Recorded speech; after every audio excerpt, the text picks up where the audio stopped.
kebersihan sendiri ada dua macam. Ada mandi komplit, ada mandi sebagian. Jadi mandi komplit ini adalah mandi yang memang membutuhkan bantuan total dari perawat.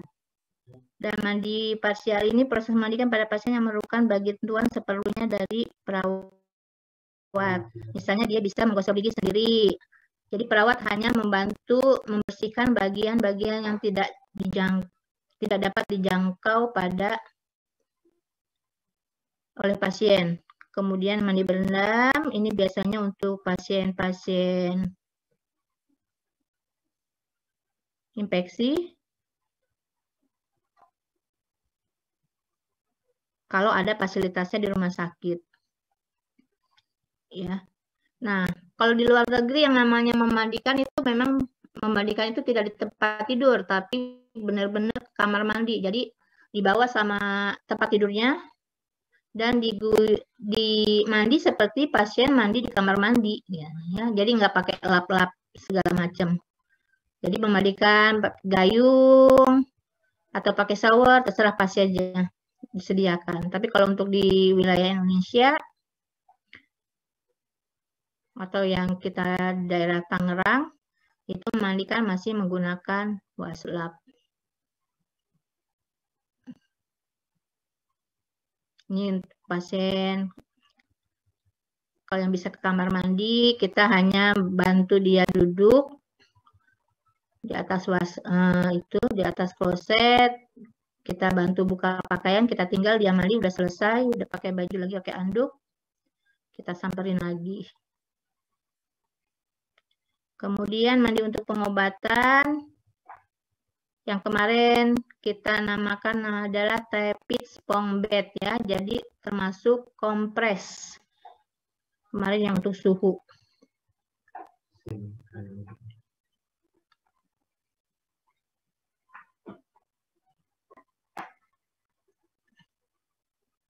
Ini juga tuh belum diganti. Jadi belum bisa di-share. Ini masih akademi keperawatan.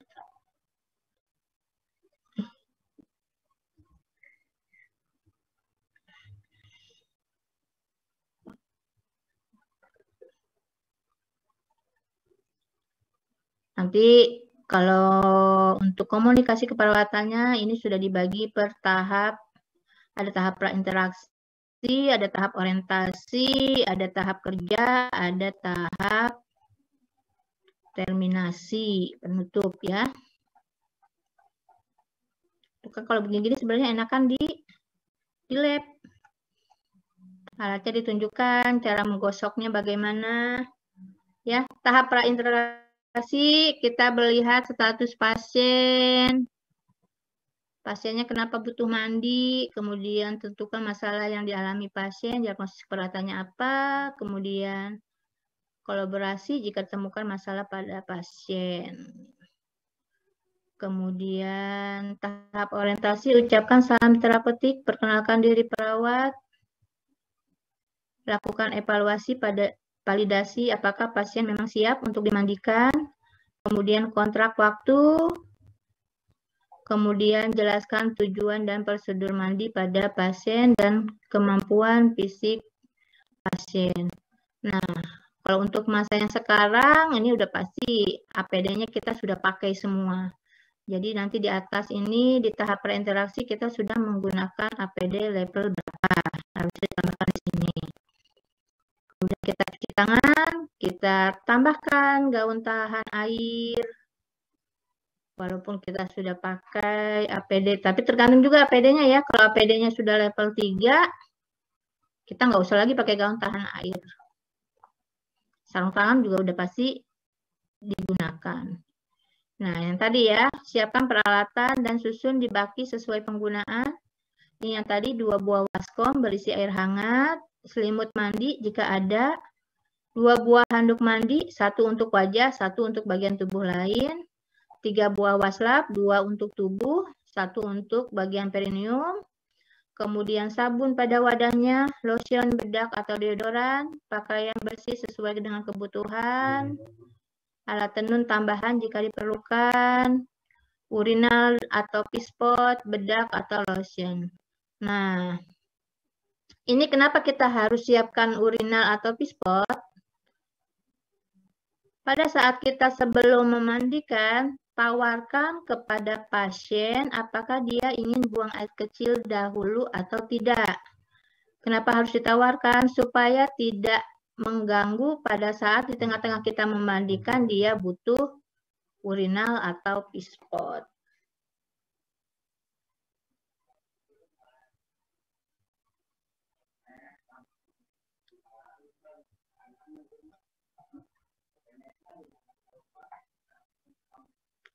Ya, tahap kerja. Nah, ini tahap kerja yang paling banyak. Dekatkan peralatan pasien, pindahkan peralatan yang tidak diperlukan, tutup tirai atau pintu kamar. Nah, ini penting ya untuk privasi pasien. Tapi jangan lupa ada pendamping pada saat memandikan pasien yang berbeda jenis kelamin. Bagaimana kalau misalnya tutup tirai atau pintu kamar yang tidak bisa ditutup, misalnya pasiennya dalam bangsal? Bagaimana caranya? Wah, tirainya nggak ada nih, nggak bisa ditarik-tarik. Saya mau mandikin pasien ini butuh mandi. Bagaimana caranya tetap menjaga privasi pasien selama memandikan?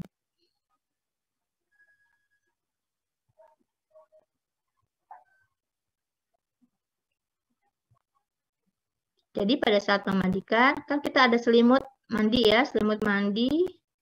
Jadi kita megang selimut gitu. Nah, kita pegang, bawahnya kita angkat, kita gunakan bawahnya untuk membasuh dan membilas.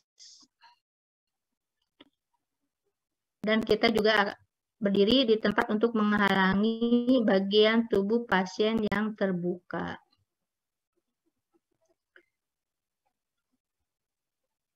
Ucapkan basmalah, bantu pasien pada posisi baring yang nyaman dan dekat ke posisi perawat.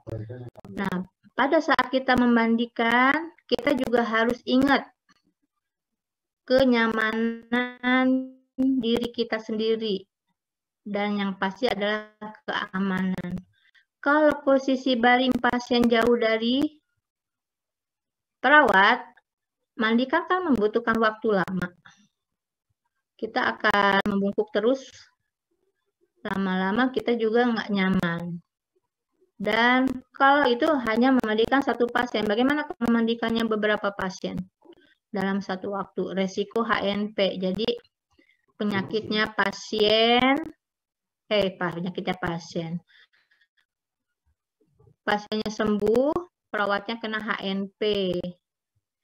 HNP itu hernia tulang belakang. Jadi tulang yang atas masuk ke tulang yang bawahnya.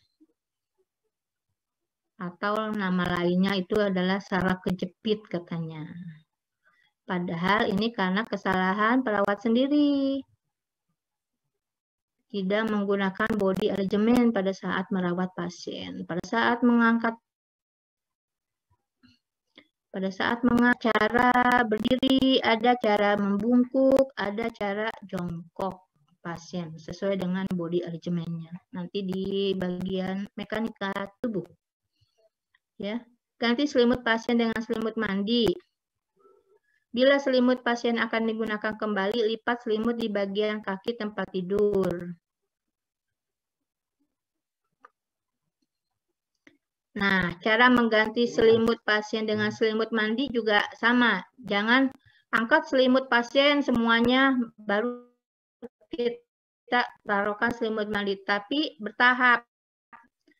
Jadi, selimut pasien di bagian ke bawah, digulung, di atasnya kita sudah siap dengan selimut mandinya. Jadi pada saat selimut mandi keangkat, langsung ke selimut pasien keangkat, selimut tidur pasien keangkat, selimut mandi itu langsung menutupi tubuh pasien.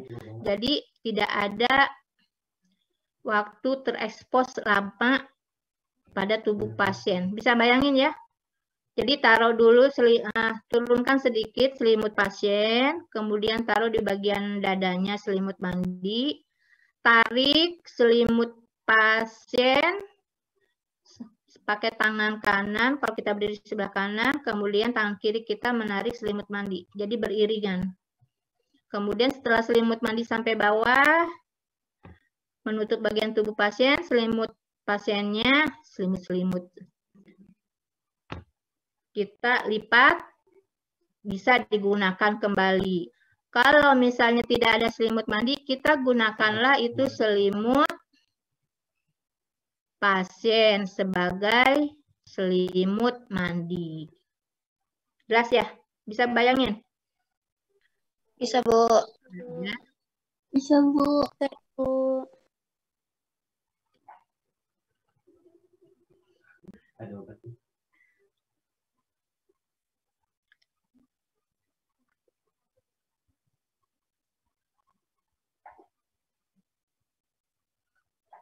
Nah, setelah kita pasang selimut mandi, baru kita lepaskan pakaian pasien. Nih, Ibu nggak tahu nih, terbalik atau tidak, pakai selimut dulu apa lepaskan pakaian dulu. Jadi tergantung kondisi pasien sih sebenarnya ya, kalau untuk memandikan.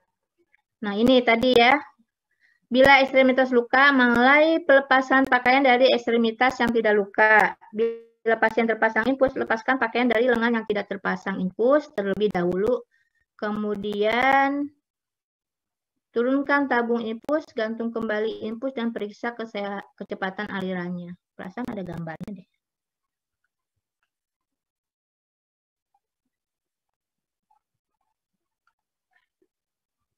Hilang gambarnya. Kita cari lagi deh.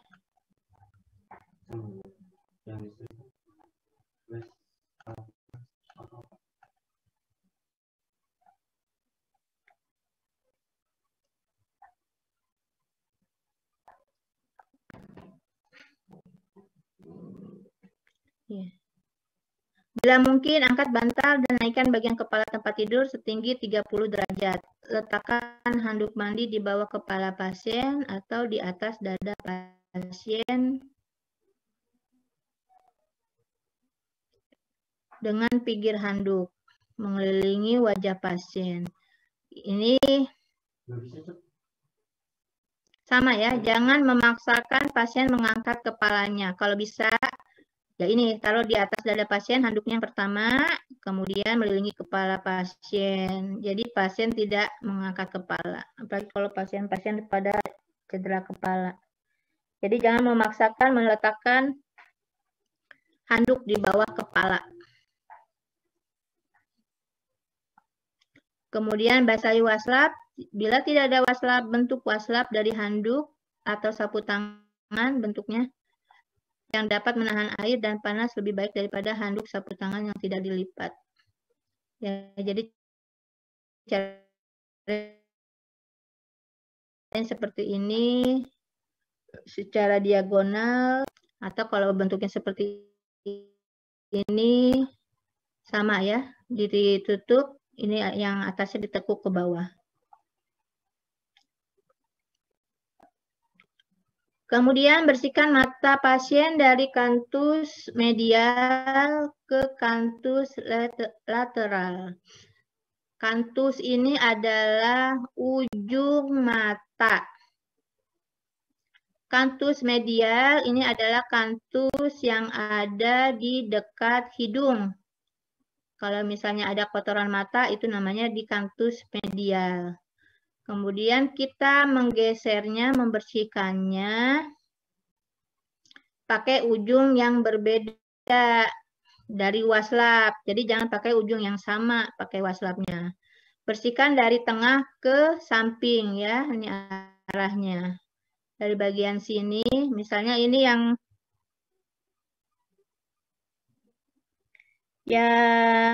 tangan kanan apa tangan kiri nih? Tangan kanannya gunakan ujung yang sebelah kanan untuk mata kiri pasien dari bagian tengah mengarah ke samping, kemudian yang ujung yang satunya lagi gunakan untuk mata yang kiri pasien dari tengah ke samping kiri pasien.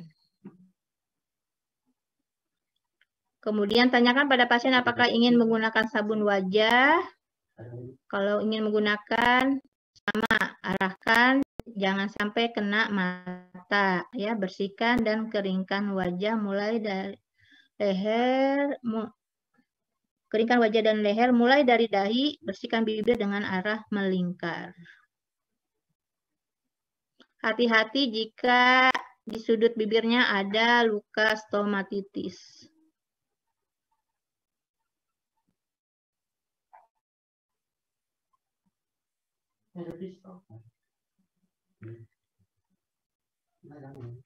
Setelah bagian wajah, kita akan membersihkan bagian telinga. Kemudian bersihkan dan keringkan. Letakkan handuk mandi arah memanjang di bawah lengan pasien yang terjauh dari perawat. Gambarnya nggak jelas.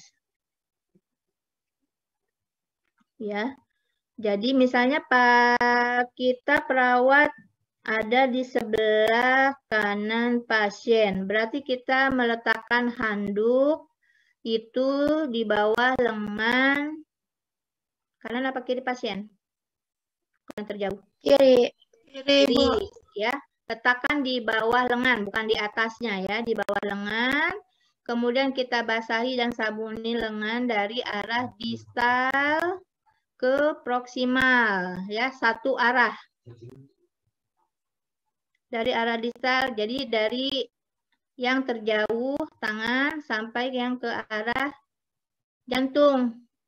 Ya, jadi ingat, terjauh tangan, kemudian dari pergelangan ke aksila. Jangan bolak-balik juga.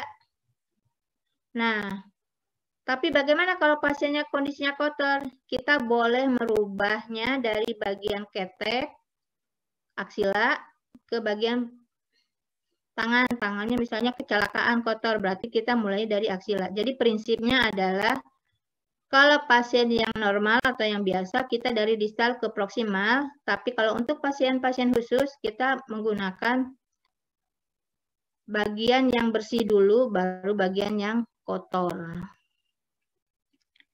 Bilas dan bersihkan seluruh lengan dengan air bersih, lalu keringkan dengan handuk.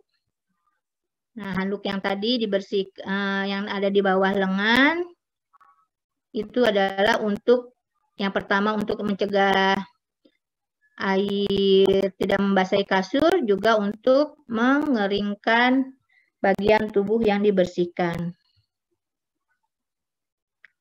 Nah, ingat tadi ya, basahi sabun berarti waslap. Yang satu, setelah itu kita taruh di waslap yang untuk membersihkan, taruh di waskom yang untuk membersihkan sabun. Kemudian kita ganti waslap untuk membilas dan membersihkan pasien. Jadi tangan yang sama menggunakan dua waslap. Jadi sabun, bilas.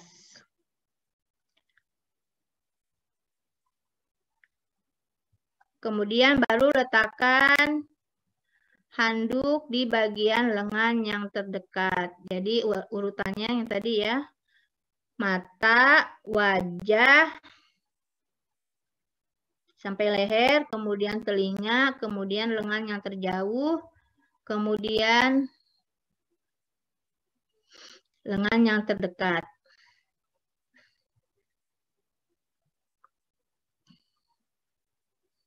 Prinsipnya nanti ke bagian-bagian yang lain akan sama.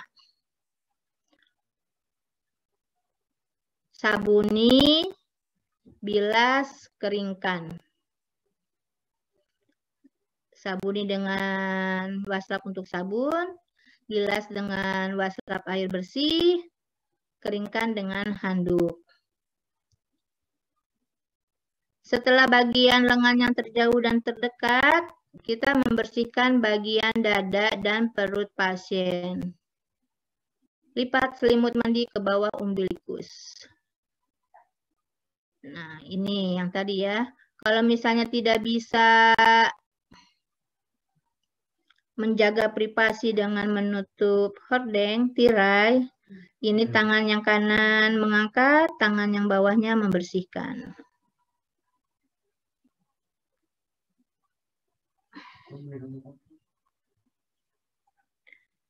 Dengan tangan non-dominan, angkat ujung handuk dan basahi sabun bilas dan keringkan bagian atas simfisis pubis dengan arah gerakan dari dada atau dari bagian yang bersih ke yang kotor. Jadi arahnya sama saja ya. Prinsipnya kalau yang normal dari atas ke bawah, kecuali tangan ya, dari yang terjauh sampai yang terdekat. Kemudian kalau bagian dada dan perut dari atas ke bawah. Bersihkan untuk beri perhatian khusus untuk membersihkan lipatan kulit di bawah payudara. Ini memang ya kalau untuk perempuan ini biasanya ada kelenjar minyak atau lemak di bawah payudara. Jadi berikan sabun yang agak banyak, kemudian umbilikus juga apalagi pada anak-anak, kemudian lipatan pada perut, lipatan perut kalau perutnya yang gendut. Dan juga selangkangan ya. Selangkangan juga itu adalah bagian-bagian yang lebih kotor daripada bagian tubuh yang lainnya. Pertahankan agar dada pasien tetap tertutup selama waktu pembersihan. Tutup kembali dada pasien dengan selimut mandi, letakkan handuk di bawah kaki yang terjauh dari perawat. Nah, ini juga ada ya, menyebutkan, kenapa nggak punggung dulu, Bu? Kenapa kaki? Kita lihat lagi balik ke prinsip bagian yang bersih ke kotor. Kalau kita mengikuti bagian yang bersih dan kotor, kita bersihkan punggung dahulu, baru bagian kaki.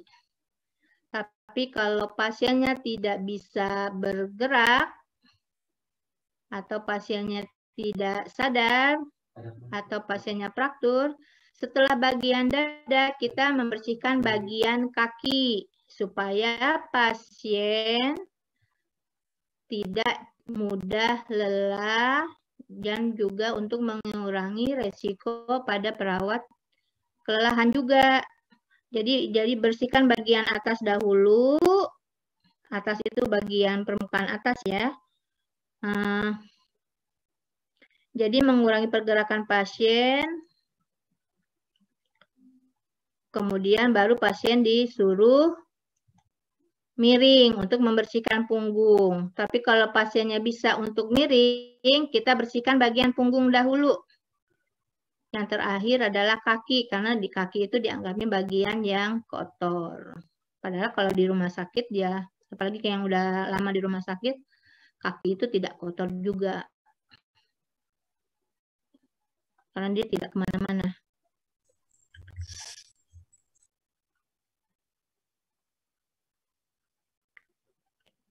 Untuk kaki sama, bagian yang terjauh dari perawat dahulu, baru bagian yang terdekat. Sama, untuk kaki juga basahi sabun keringkan dengan arah dari bagian telapak kaki sampai proksimal paha.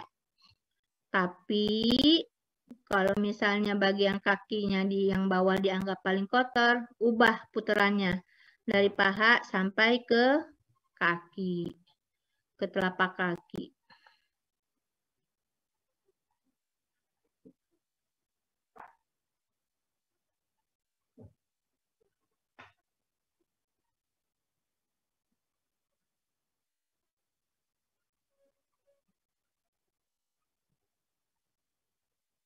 Nah, untuk bagian punggung, ini khusus bagian punggung.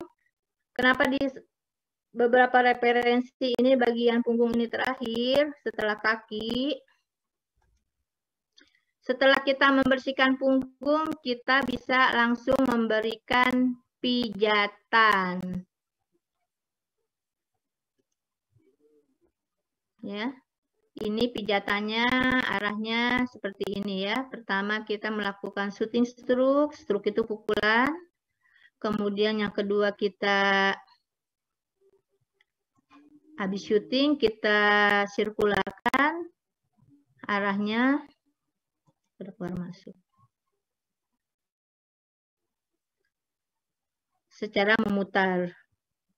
Kemudian kencing, gerakan seperti mencubit, kiri kanan. Kemudian tapetemen, kita gerakan memukul, tepuk-tepuk. Kemudian yang terakhir, hampir mirip dengan yang circular stroke, tapi kita memutarnya dua kali. Setelah itu kita akan, oh ini nih gambarnya, loncat ke bawah.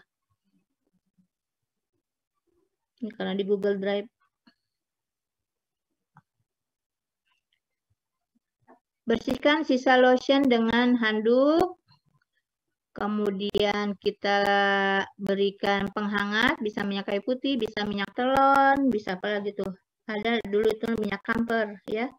Kemudian bantu pasien berpakaian. Nah, kalau tadi melepaskan yang terpasang infus belakangan, memakaikan pakaian pada pasien, bagian yang infus didahulukan supaya tidak mengganggu. Dan usahakan pasien itu menggunakan kemeja. Kalau kaos memang rada susah. Makanya baju pasien itu bentuknya seperti kemeja walaupun dia nanti kancingnya ada di bagian belakang. Kemudian atur kembali posisi pasien, pasang penghalang tempat tidur, rapikan alat-alat yang ada di dekat pasien. Kemudian ucapkan alhamdulillah, ini bagian terminasinya ya. Tanyakan respon pasien dan observasi kondisi pasien. Lakukan rencana tindak lanjut. Lakukan kontrak untuk kegiatan selanjutnya dan ucapkan salam. Nah, lepas sarung tangannya di ruang tadi yang persiapan. Lanjut keramas. Mau istirahat dulu.